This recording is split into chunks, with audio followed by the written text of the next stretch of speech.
Paz do Senhor, igreja. Quero dizer que eu estou muito feliz de estar aqui. Muito feliz mesmo. Eu não sei se vocês vão estar felizes depois do final da palavra.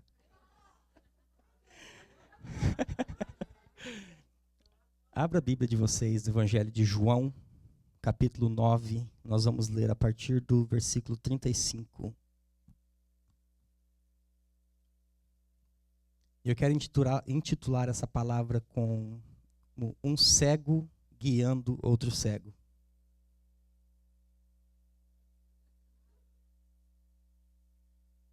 Um pouco estranho, mas vocês vão entender.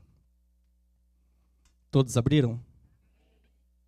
Diz assim: ouvindo Jesus que eu tinha expulsado, encontrando, lhe perguntou: crês tu no Filho do Homem? Ele respondeu e disse: quem é, Senhor, para que eu nele creia? E Jesus lhe disse: já o tens visto, e é o que fala contigo. Então afirmou ele: creio, Senhor, e o adorou.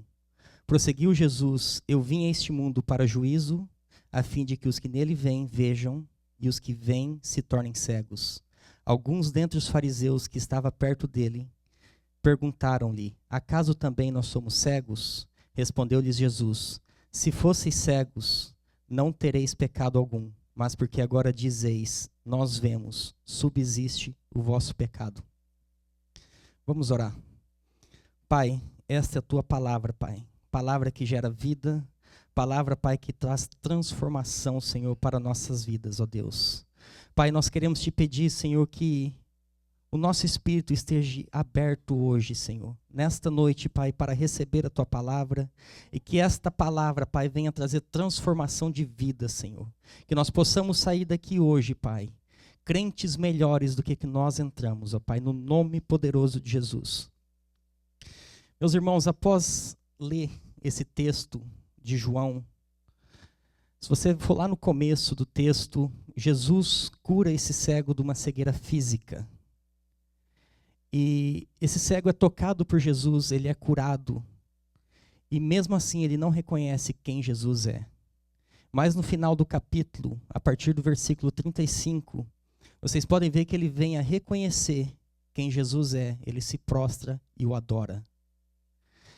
E lendo esse texto, analisando hoje o nosso contexto bíblico, o que nós vivemos hoje, o nosso cristianismo, e as pessoas que nós temos hoje dentro das igrejas e fora das igrejas, o Espírito Santo me levou a analisar dois níveis de pessoas, que são aquelas pessoas que têm algum contato com o Evangelho, são pessoas que algumas vezes estão no nosso meio, escutando a palavra de Deus, são pessoas que já escutaram de Deus, sabem que Deus é verdadeiro, mas elas nunca tiveram a coragem de se entregar para esse Deus. Nunca tiveram a coragem de reconhecer que Jesus é Salvador da vida delas. E o outro nível de pessoas que Deus me levou a pensar somos nós, crentes dentro das igrejas, pessoas que conhecem a Deus, pessoas que estão aqui semana após semana, escutando do Evangelho, muitas vezes pregando a palavra de Deus, ocupando cargos dentro da igreja, ocupando ministérios, pessoas que nasceram em lar evangélicos, mas pessoas que não se deixam ser tratadas por Deus. E analisando bem esse texto e esses dois níveis de pessoas, eu quero expor para vocês hoje o aspecto espiritual desta cegueira. Analisando a conversa de Jesus com o cego e a conversa de Jesus com os fariseus, nós podemos ver que há o aspecto espiritual da cegueira. E eu quero dizer que há dois tipos de cegueira. A primeira cegueira é a cegueira tratável, que vocês podem ver entre o versículo 35 ao versículo 38 do capítulo de João 9. E nós temos que tomar alguns passos para que nós possamos ter a nossa cegueira tratada. Diga para o seu irmão: precisamos tomar alguns passos para que nós possamos ter a nossa cegueira tratada. E o primeiro passo que nós temos que tomar é reconhecer que Jesus é Senhor sobre as nossas vidas. Esse é o primeiro passo. E eu creio que é o mais importante deles. Como que nós fazemos isso? Primeiro de tudo, nós temos que fazer uma confissão de fé. Nós temos que reconhecer que não há salvação a não ser por Jesus Cristo. Mas hoje nós temos um conceito errado do que é reconhecer Jesus como Senhor das nossas vidas. Porque não basta nós fazermos uma confissão de fé somente, se nós não reconhecemos o senhorio dele. Porque quando nós reconhecemos o senhorio de Deus sobre as nossas vidas, nós nos colocamos na posição de servo. Nós colocamos na posição de obediente. Obediente às regras, obediente aos mandamentos, obediente à palavra de Deus, tudo aquilo que Ele deixou para nós. Eu me lembro até hoje, quando eu trabalhava ainda no Outback. Nós tínhamos um chefe bem gostoso, bem extrovertido, que nós gostávamos muito, muito mesmo. E, de repente, esse chefe não pôde mais estar conosco e entrou uma pessoa nova para ser o dono da companhia. E nós tivemos muita resistência àquela pessoa. Muita resistência. Apesar de no papel, apesar de nós sabermos que ela era ali, líder sobre as nossas vidas, nós resistimos a ela em todo o tempo. Enquanto nós não reconhecemos que ela era a chefe e que nós teríamos que estar debaixo das ordens dela, fazendo tudo aquilo que aquela pessoa pedia para nós fazermos, nós tivemos muitos problemas mesmo.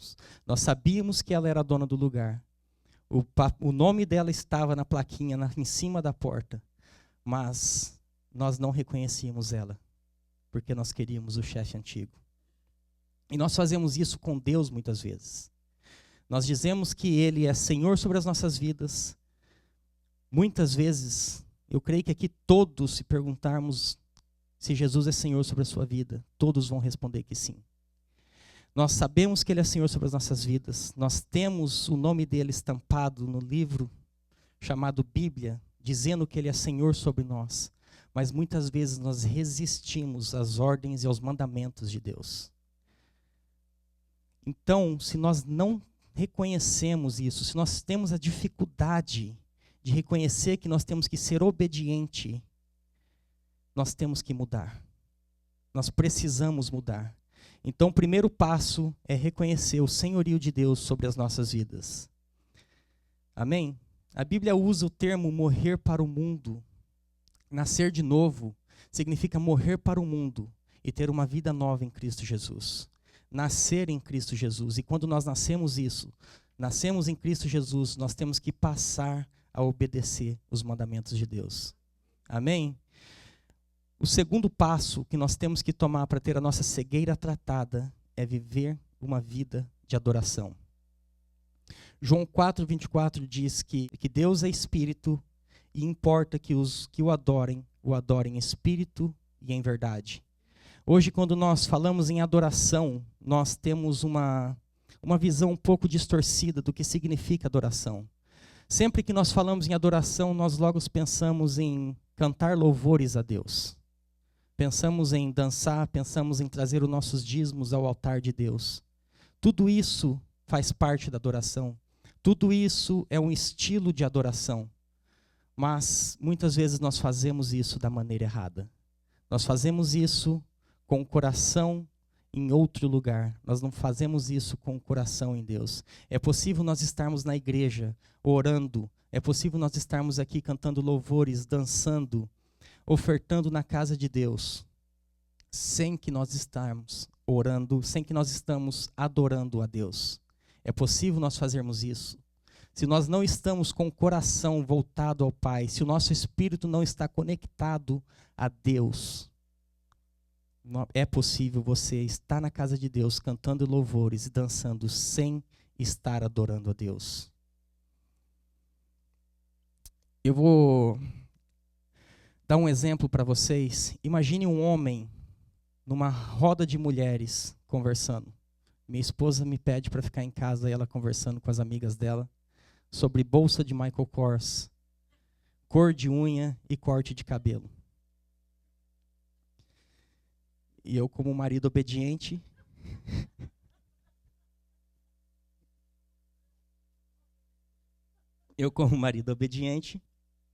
eu fico. Você pode estar ali sentado naquela roda de mulheres, muitas vezes respondendo algumas perguntas que elas te fazem, mas a sua cabeça está totalmente em outro lugar, pensando no que o Robinho está fazendo com os homens da igreja naquele momento. Então é possível você estar dentro da igreja cantando louvores.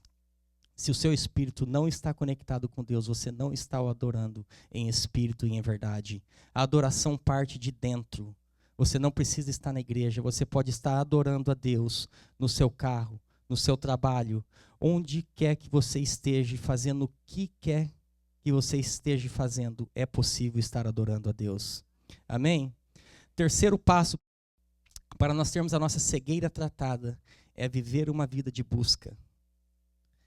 E eu quero ler o texto de Atos 17, a partir do versículo 26 e o comecinho do 27.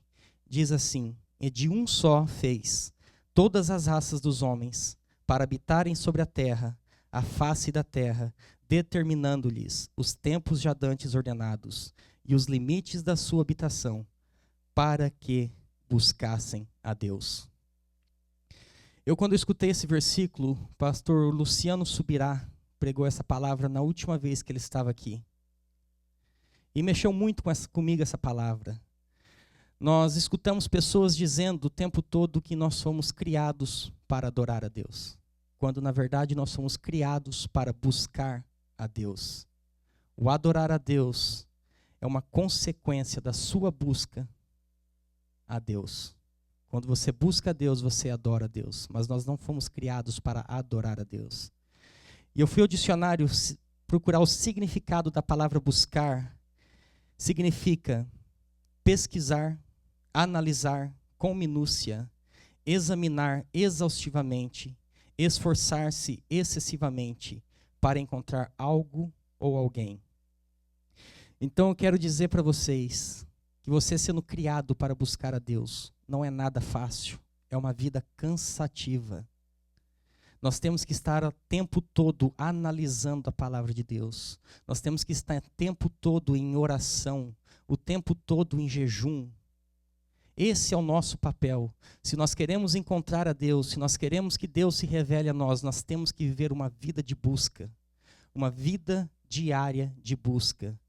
E a parte que mais mexeu comigo do significado da palavra buscar é o finalzinho que diz esforçar-se excessivamente para encontrar algo ou alguém. Então, se nós somos criados para buscar a Deus, nós temos que estar nos esforçando excessivamente, o tempo todo. Amém?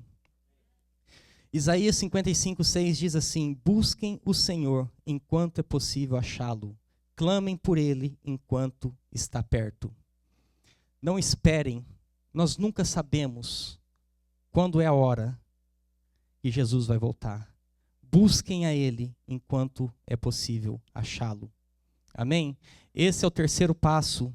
E o quarto passo, para nós termos a nossa cegueira tratada, sermos imitadores de Cristo. A resposta é muito fácil. O que é ser imitador de Cristo? É imitar a Cristo. Essa foi a resposta mais simples que eu encontrei. Mas apesar da resposta ser muito fácil, muito simples, eu quero dizer para vocês que o padrão é muito alto. Esse padrão é muito alto. Ser imitador de Cristo consiste em você viver uma vida de santidade, uma vida de renúncia, uma vida de obediência, uma vida de busca, uma vida de adoração. É você estar no mesmo nível que Cristo Jesus. Paulo em Coríntios diz assim: sede meus imitadores, como eu sou de Cristo. E eu pergunto para você, e eu pergunto para mim mesmo nessa noite: será que nós podemos dizer isso? Será que eu posso chegar para o meu irmão aqui na igreja, para o meu amigo de trabalho? Será que eu posso chegar para alguma pessoa lá fora e falar assim: sede meu imitador, como eu sou de Cristo? Será que o nosso nível espiritual, a nossa saúde espiritual, está tão boa desse jeito? Nós temos que chegar nesse nível. Nós temos que chegar no nível de dizer, faça o que eu faço, porque Cristo vai se agradar. Ou será que nós estamos falando assim, faça o que eu falo, mas não haja como eu ajo? Amém? Isso é ser imitador de Cristo. E a segunda cegueira é a cegueira intratável, que nós vamos ver a partir do versículo 41.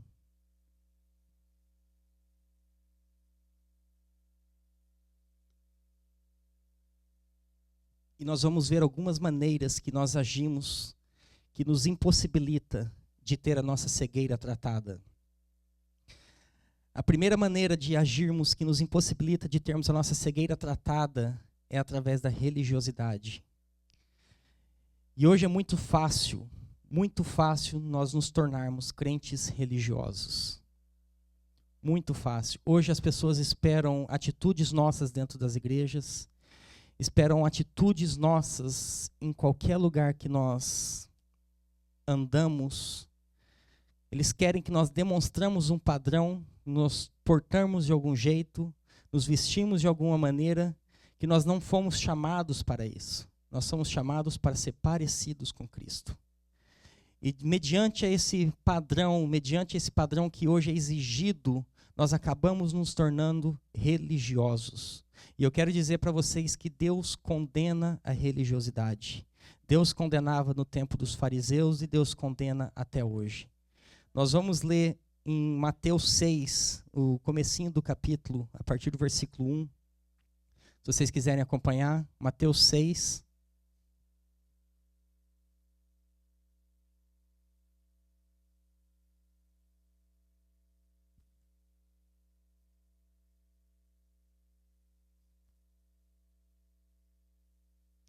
Diz assim: guardai-vos de fazer a vossa esmola diante dos homens, para serdes visto por eles.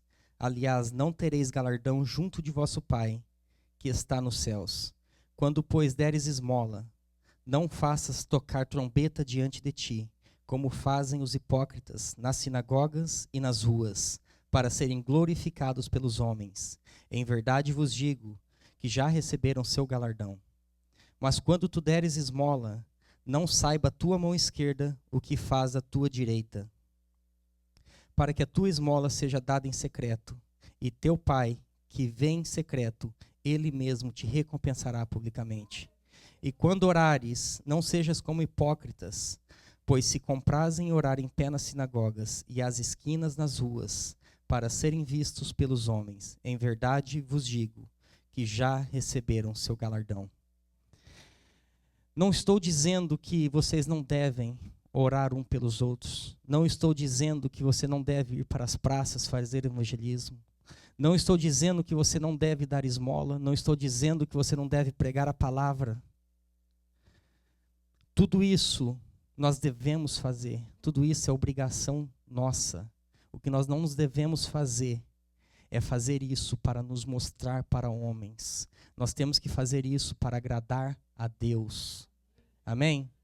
Se nós estamos fazendo para agradar a homens, para nos mostrar a homens, nós não estamos agradando a Deus. Isso é religiosidade. Toda vez que nós fazemos algo, nós não estamos nem conectados com Deus fazendo aquilo. Mas nós fazemos porque homens esperam que nós fazemos e nós fazemos para nos mostrar. Quantas vezes eu vejo pessoas vir trazer um envelope de dízimo, um envelope de oferta aqui, um envelope vazio.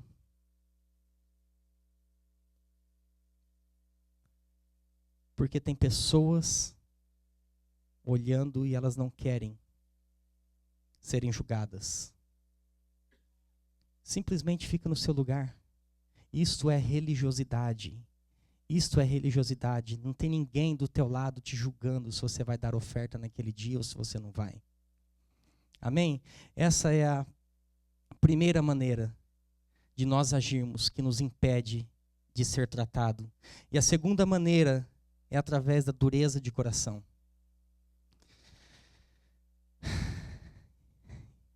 Esse é difícil. O que é a dureza de coração? Dureza de coração é toda vez que nós somos repreendidos por Deus e nós não queremos ser tratados. Todas as vezes que Deus nos repreende e nós não mudamos de vida. Todas as vezes que Deus repreende e nós fazemos de conta que não é com nós. Nós esperamos muitas vezes escutar uma voz dos céus dizendo: não faça isso, esse caminho está errado. Mas não é assim que Deus age. Deus age também desta maneira, mas Deus age através do seu líder, através do seu pastor, através desse amigo, desse seu irmão que está do seu lado. Quantas vezes nós somos repreendidos, quantas vezes Deus usa pessoas para nos repreender e nós endurecemos o nosso coração e fazemos de conta que aquela palavra não é para nós. Isso é terrível, meus irmãos. Isso é terrível porque essa geração nossa, nós não queremos ser repreendidos. Nós não queremos ser repreendidos. E se nós não somos repreendidos, se nós não chegamos ao consenso de que nós precisamos mudar através da repreensão, nós simplesmente não somos filhos. O pai repreende o filho. E a repreensão muitas vezes é dura, mas é necessária para que nós cresçamos espiritualmente. A palavra de Deus diz em Provérbios 29:1, o homem que muitas vezes repreendido endurece a sua cerviz, de repente será destruído sem que haja remédio. Eu me lembro muitas vezes quando criança, quantas vezes minha mãe me repreendeu. E nós, quando nós somos novos, adolescentes, nós temos a mania de achar que nós estamos certos em tudo. E eu quero te dizer, a consequência no final sempre era dolorosa. Além de quebrar a cara, fazer aquilo que a mamãe mandava não fazer, ainda tomava uma surra depois. Então, meus irmãos, está na hora de nós amolecermos o nosso coração. Está na hora de nós termos sensibilidade para escutar a voz de Deus. Quando Deus está querendo nos repreender, quando Deus está querendo nos ensinar. E vamos parar de endurecer o nosso coração. Amém? Terceira maneira de que nós agimos que nos impede de termos a nossa cegueira tratada é quando nós não nos arrependemos dos nossos pecados. E nós temos um conceito muito errado do que é arrependimento de pecado. Nós confundimos muitas vezes remorso com arrependimento. Quantas vezes nós estamos pegando um caminho errado, que nós sabemos que não é para nós pegarmos. Nós sentimos aquele sentimento de culpa, nós sentimos aquele sentimento de fracasso. Aquilo é o próprio Espírito Santo colocando remorso no nosso coração para nos avisar que nós estamos indo contra a vontade de Deus.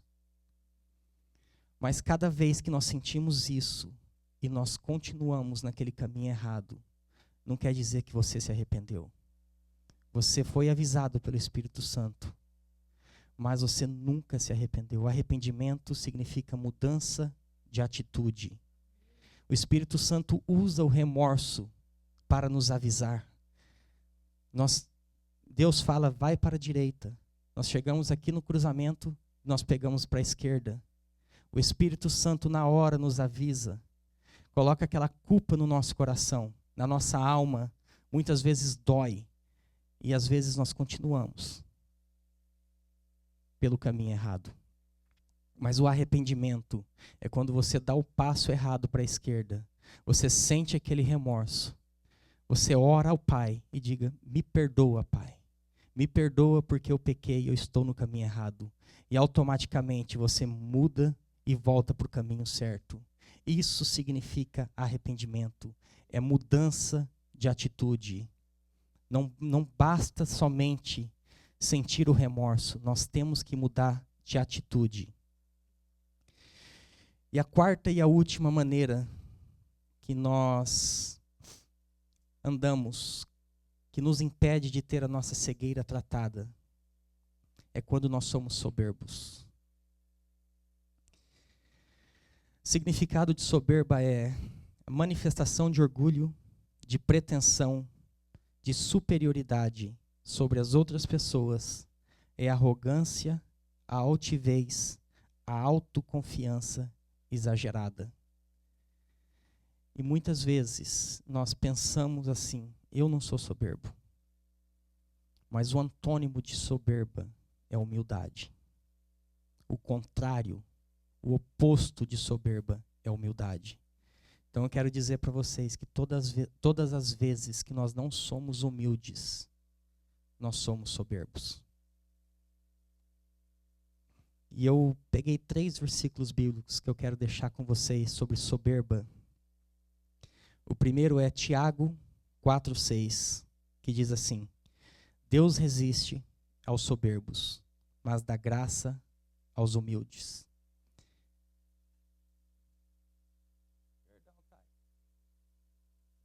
Tiago 4:6. Deus resiste aos soberbos, mas dá graça aos humildes. Então, se você não quer a resistência de Deus, e se você quer a graça de Deus sobre você, sobre a sua vida, o tempo todo, seja humilde, não seja soberbo. Mateus 5:3. Bem-aventurados os humildes de espírito, porque deles é o reino dos céus.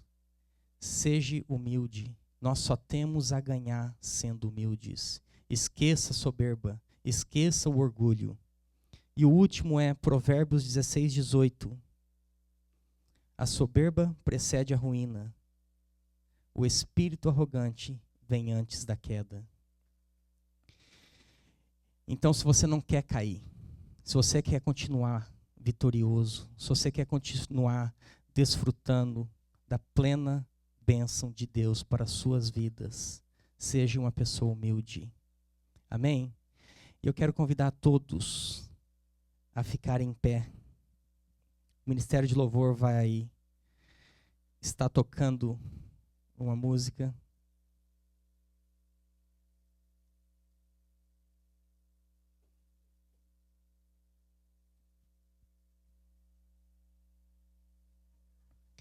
Eu quero que você faça uma autoanálise na sua vida nesta hora.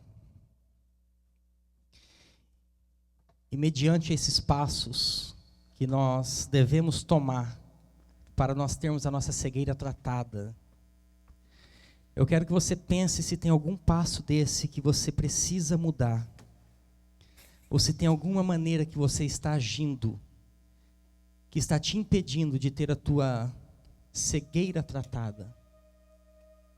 Eu quero te convidar a vir aqui à frente para nós orarmos juntos, para nós adorarmos a Deus junto e pedir misericórdia do Pai, pedir forças a Ele para que nós cresçamos espiritualmente e para que nós tenhamos a nossa vida espiritual sã, saudável.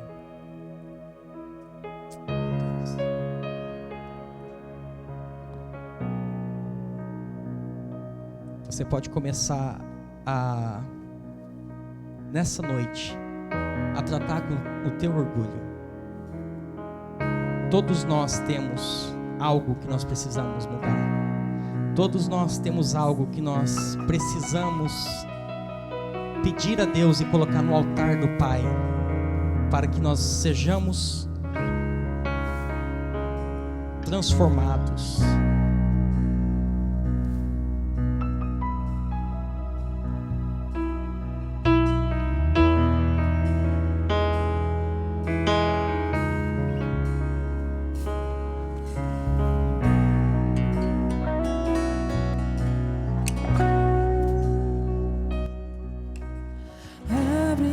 Meus olhos eu quero ouvir. Abre os meus olhos, eu quero ver. Abre o meu coração, quero sentir teu grande amor.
coração quero sentir teu grande amor,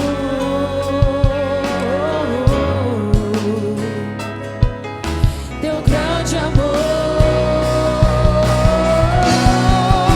Eu quero me apaixonar outra vez, eu quero me desesperar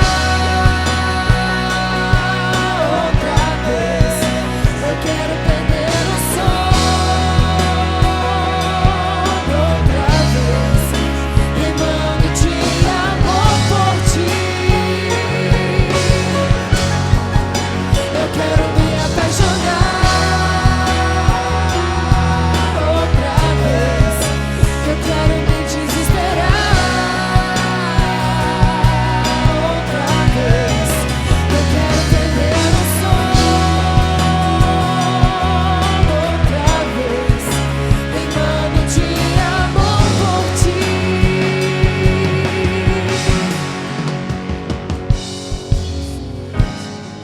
Amém. Para concluir, eu quero dizer que para nós sermos curados e para nós passarmos a ter uma vida cristã saudável, nós precisamos ser tratados por Deus. Nós precisamos abrir o nosso coração para o tratamento de Deus, para aquilo que Deus tem para fazer sobre as nossas vidas. Amém? Daí então, quando Deus abre a nossa visão espiritual, a partir do momento que nós nos deixamos ser tratados por Ele, Ele abre a nossa visão espiritual e nós passamos a andar na luz. Nós passamos a andar na luz que é Cristo Jesus. Daí então as bênçãos de Deus vêm sobre as nossas vidas e nós deixamos de viver as misericórdias de Deus e nós passamos a viver as bênçãos de Deus. Amém? Pai, nós estamos aqui, Senhor, neste lugar, Pai, de adoração, Senhor, porque nós queremos mudança, Pai. Nós queremos mudança, nós queremos ser parecidos contigo, ó Pai. E nós estamos cheios de nós mesmos ainda, Deus. E nós queremos te pedir, Pai, sonda o nosso coração nessa noite. Contempla, Senhor, o nosso desejo, o nosso pedido. Contempla cada mão aqui levantada, Pai. Cada pessoa diante do teu altar aqui nessa noite, ó Deus. Clamando, Senhor, clamando por mudança, clamando por transformação, ó Pai. Ó Deus, eu quero colocar cada um diante de Ti, ó Pai, juntamente com a minha vida, Senhor, porque eu preciso mais do que qualquer um deles, ó Pai. Eu preciso, Senhor, eu preciso reconhecer o Seu senhorio sobre a minha vida cada vez mais. Eu preciso aprender a Te adorar, eu preciso aprender a Te buscar, ó Pai. Eu preciso ser mais parecido contigo, ó Deus. E eu quero te pedir, Pai, nos ensina, nos ajuda, Senhor. Nos ensina e nos ajuda, Senhor, a ser mais parecidos contigo, Pai. Que nós possamos nos esvaziar de nós mesmos, Senhor, cada vez mais, Senhor. Cada dia que passa, Senhor, que nós possamos matar o nosso velho homem, para que nós possamos nascer em Ti, nascer mais parecido contigo, ó Pai. No nome poderoso de Jesus, Pai. Que nós venhamos deixar o nosso orgulho, a nossa soberba de lado, ó Deus. E que nós venhamos reconhecer, Pai, que nós não somos nada sem Ti, ó Pai. Toma, Senhor, toma a vida de cada um, Pai. Toma a minha vida, Senhor, principalmente nas Tuas mãos, Senhor, nessa noite, ó Pai. No nome poderoso de Jesus, Pai. No nome poderoso de Jesus, ó Deus. No nome poderoso de Jesus, ó Pai.